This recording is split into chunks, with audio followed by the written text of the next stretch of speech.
पाकिस्तान हो चाहे दुनिया का कोई देश हो।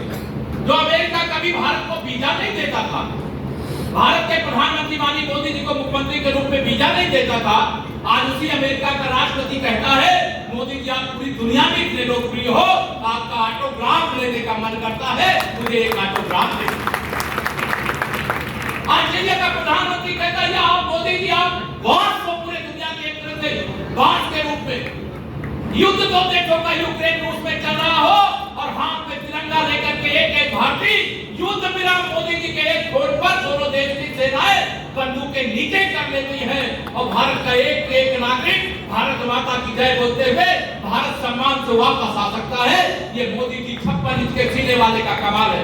ये केवल मोदी जी का सम्मान नहीं है, हम सब कार्यकर्ताओं का, हम प्रदेशवासियों और जगत जननी जगदम्बा जो पूरे विश्व की स्वामिनी है, विराजमान है इसी धरती पर।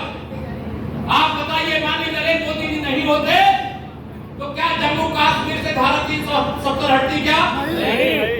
अगर माननीय नरेंद्र मोदी जी भारत के प्रधानमंत्री नहीं बनते तो रामलला की जन्मभूमि पर भव्य मंदिर निर्माण हो रहा होता क्या? बाबा विश्वनाथ जी का धाम बन जाता क्या? तो मां का धाम दिव्य और भव्य बन रहा है, कभी इसकी कल्पना की जा सकती थी क्या? या कमल के फूल को खिलाने का काम जो किया देश ने, प्रदेश ने, मिर्जापुर ने, उसका परिणाम है। मैं आप सब लोगों को आज यहाँ पर यही आह्वान करना चाहूंगा, 2014 से पहले लोग यह सोचते थे कि इस देश का कुछ नहीं हो सकता। 2014 के बाद जब मोदी जी प्रधानमंत्री बने तो पूरा देश सोच रहा है कि इस देश में ही सब कुछ हो सकता है, दुनिया में कुछ नहीं हो सकता। यह विश्वास जो बदल आया है, उस बदल के लिए हमें आपको मेहनत करनी पड़ेगी।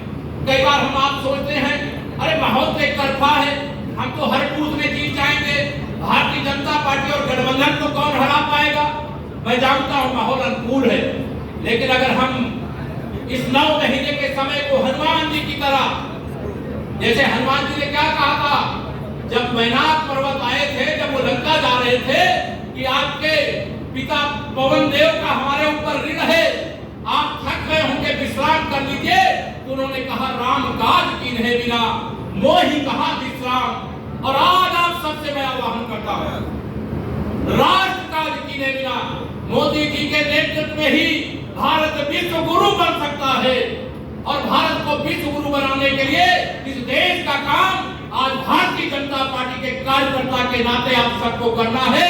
और मैं आप सबको एक ही नारा देकर के जा रहा हूं, 2024 में माननीय नरेंद्र मोदी जी को तीसरी बार हिंदुस्तान के प्रधानमंत्री पद की शपथ लेते हुए देखने तक मोहि कहां विश्राम, इस संकट को लेकर, इस भाव को लेकर के अपने अपने बूथ की ओर बढ़ जाइए।